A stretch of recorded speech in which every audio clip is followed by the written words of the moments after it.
श्री गणेशाय नमः। स्वागत है आपका दिवाली पर केंद्रित हमारे इस विशेष कार्यक्रम में और मैं हूं आपके साथ शिवप्रिया सिंह। ये दीपावली अति शुभ है और इस दिन हमें विशेष ध्यान देना चाहिए कि किस प्रकार से हम माता लक्ष्मी की पूजा करें कि उनकी विशेष कृपा हमें मिले। अगर आप व्यापार कर रहे हैं तो कैसा करें कि व्यापार में बरकत मिले। कई बार ऐसा होता है कि हम खूब मेहनत करते हैं लेकिन धन रुकता ही नहीं, तो ऐसा क्या उपाय किया जाए कि घर में धन रुके और फिर ढेर सारा धन वैभव हमें मिल सके।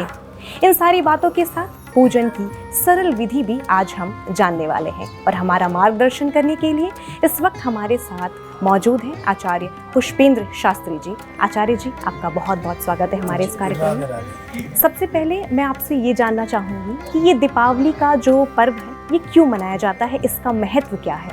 जी देखिए, सबसे पहले हमारे देश को त्योहारों का देश कहा जाता है और उन त्योहारों में सबसे बड़ा त्योहार दीपावली माना जाता है। क्यों मनाते हैं, क्या कारण है, इसका महत्व क्या है, आज मैं इसको आपको बताने वाला हूँ।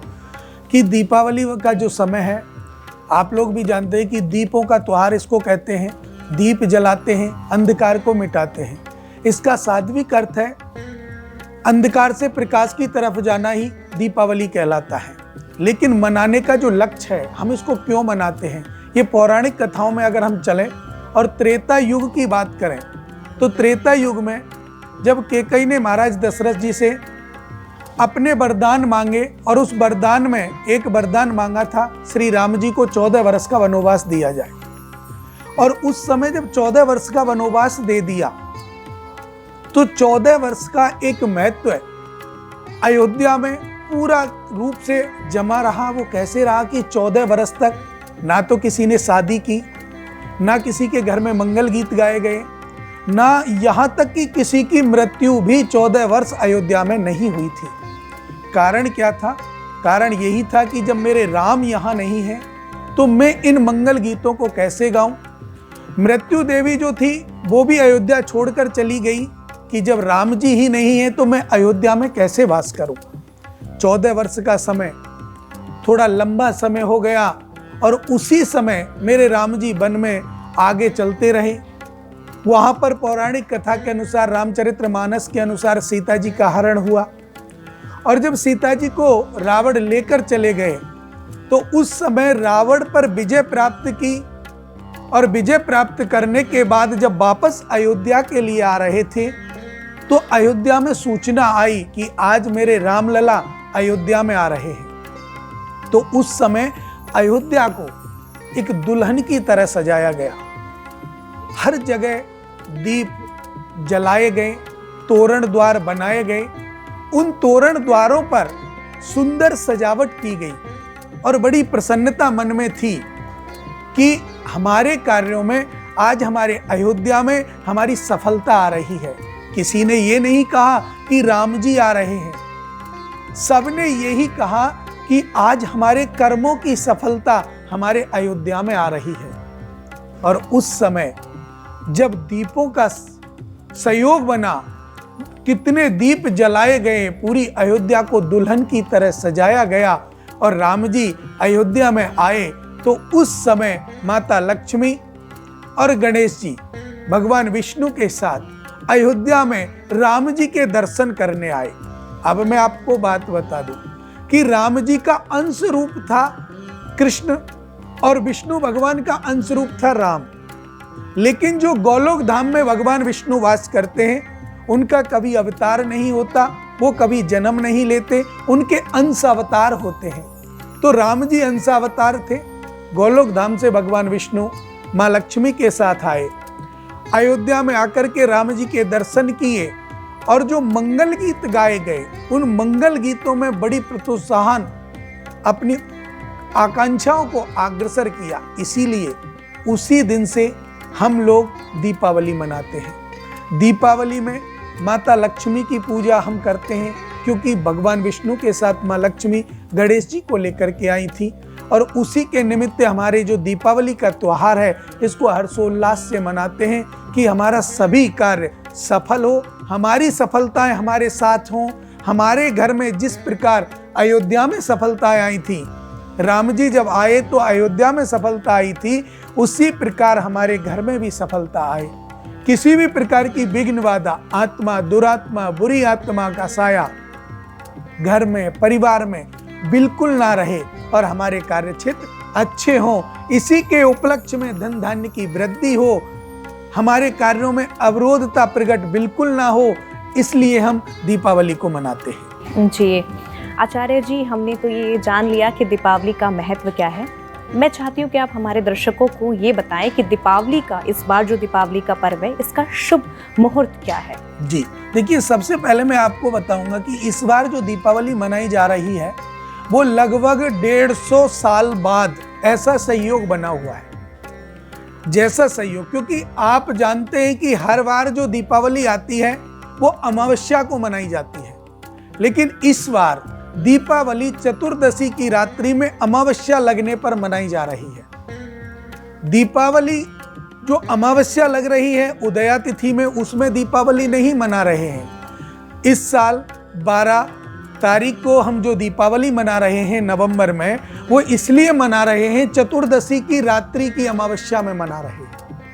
चतुर्दशी संपन्न होगी, अमावस्या लगेगी, तो रात्रि की अमावस्या है, तो इसके कारण पहली बात तो 150 साल के बाद ऐसा संयोग बना है। और इस संयोग में विशेष ही शुभ संयोग है।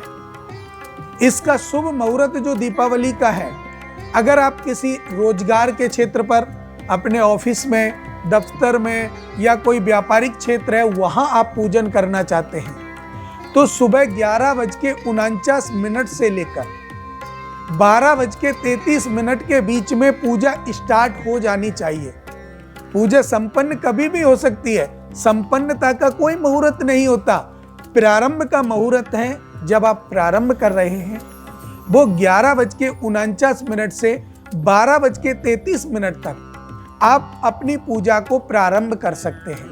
और जब वो पूजा आपकी प्रारंभ हो तो उस पूजा के निमित्त अब आप घर की जो पूजा करते हैं, ये जो मैंने मुहूर्त बताया आपको, ये अपने क्षेत्र का है, बरकत क्षेत्र का, जहाँ आप नौकरी करते हैं, ऑफिस है, व्यापार क्षेत्र है, वहाँ का। लेकिन आप घर पे पूजा कब करें?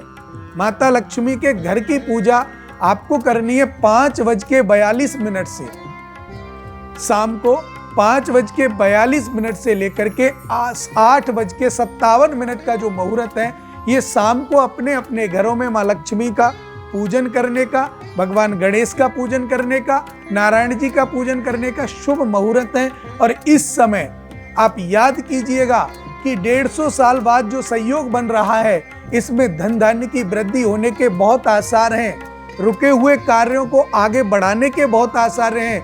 लेकिन मुहूर्त को अवश्य ध्यान रखें, बिना मुहूर्त के कोई भी पूजा पाठ ना करें। जी बिल्कुल, जैसा कि पंडित जी ने कहा कि मुहूर्त का विशेष महत्व होता है, तो आप इस मुहूर्त को, इस टाइम को आप नोट कर सकते हैं।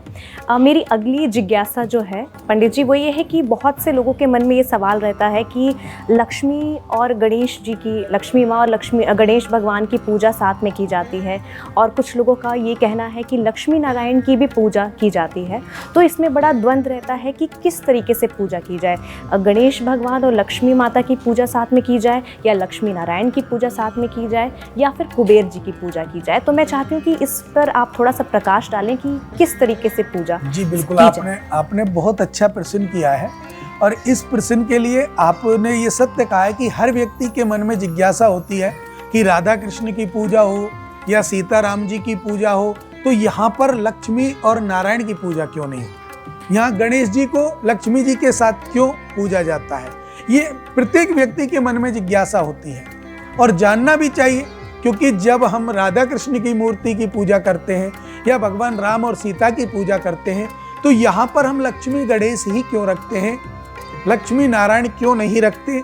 इसका क्या कारण है? रखना चाहिए या नहीं चाहिए? ये प्रश्न आपने बहुत अच्छा किया है। इसके बारे में मैं आपको बताऊंगा कि गणेश जी जो भगवान है, वो रिद्धि सिद्धि के दाता हैं, और रिद्धि सिद्धि के जो दाता हैं, धन धान्य की वृद्धि करने वाले हैं, और माता लक्ष्मी अपने आप को समर्पित कर देती है। क्योंकि देखिए, पति की कहाँ तक चलती है? पति अपनी पत्नी से अगर कोई बात कहेगा तो वहां तक चलेगी जहां तक उसकी लेवल है। उसके बाद पुत्र अगर कुछ कहता है तो आगे तक चली जाती है, क्योंकि पुत्र की बात को पुत्र और माँ में ममतात्व आ जाता है।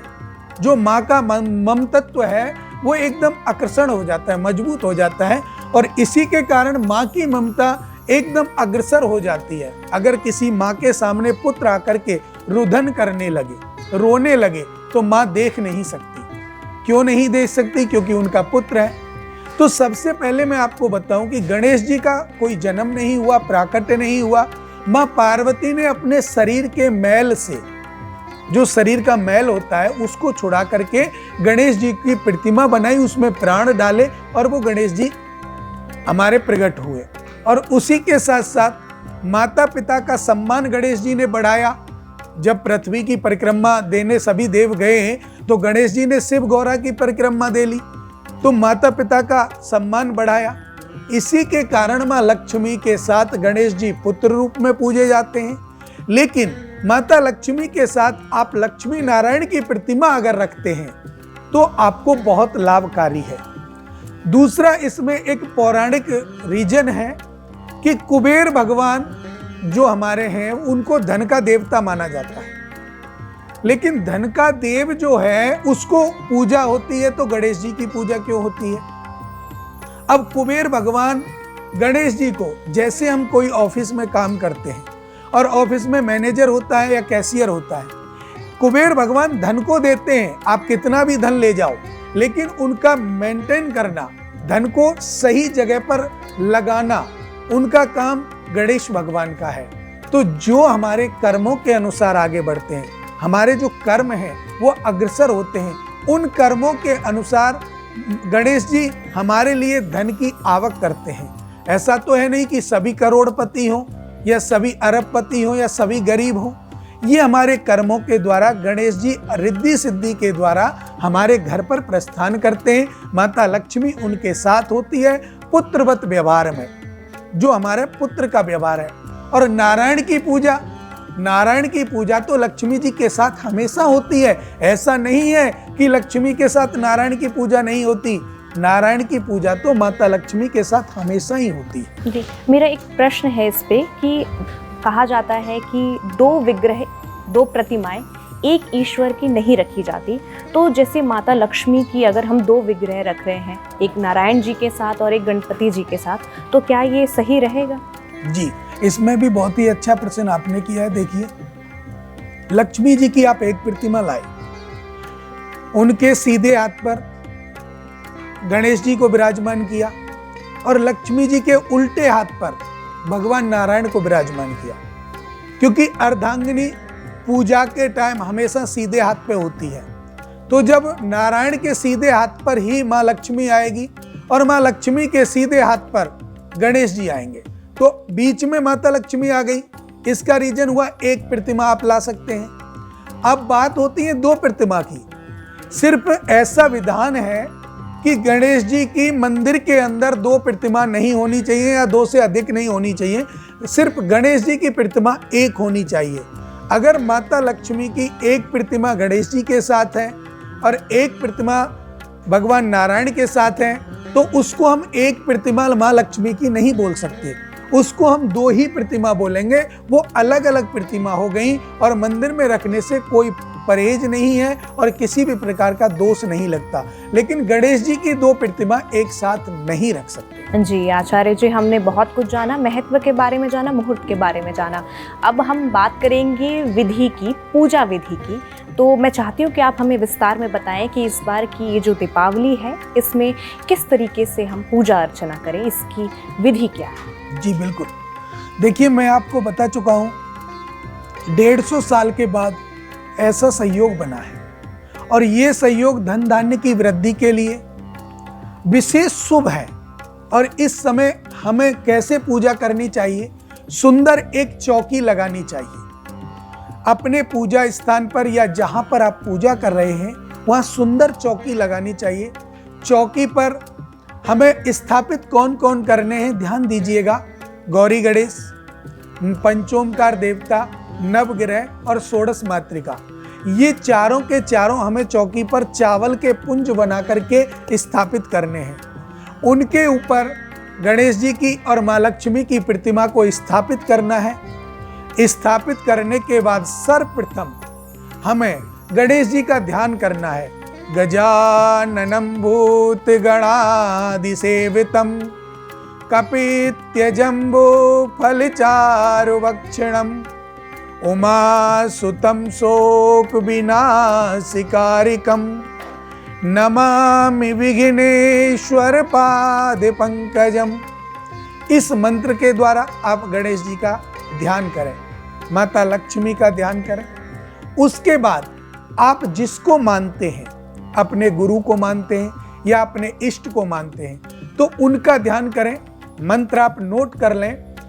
एकम नित्यम विमलमचलम सर्वधि साक्षीभूतम भावातीतम त्रिगुण रहितम सद्गुरुं तम नमामि। नित्यं शुद्धं निराभासं निराकारं निरंजनम नित्यबोधं चिदानंदम गृणायाम परमेश्वरी। इन मंत्रों से जिनकी आप पूजा कर रहे हैं, माता लक्ष्मी की, गणेश जी की, अपने गुरुदेव की, वो तीनों के तीनों आपके स्थान पर, जो स्थान आपने दिया है, जो चौकी आपने सजाई है, उस पर विराजमान होंगे। वहां पर एक आपको कुंभ कलश रखना है, पानी का भरा हुआ कलश। उसके नीचे अन्न के दाने आप रखें। गेहूं रख सकते हैं, चावल रख सकते हैं, बाजरा रख सकते हैं, जो भी आपके पास हो। उसके बाद आपने जब वो रख दिया, उस पर सुंदर सी स्वास्तिक कुमकुम के द्वारा चारों तरफ, कलश के चारों तरफ स्वास्तिक बनाएं। स्वास्तिक बनाने के बाद आप अपने कार्यों में भगवान की स्तुति करें, गणना करें और भगवान का ध्यान करें।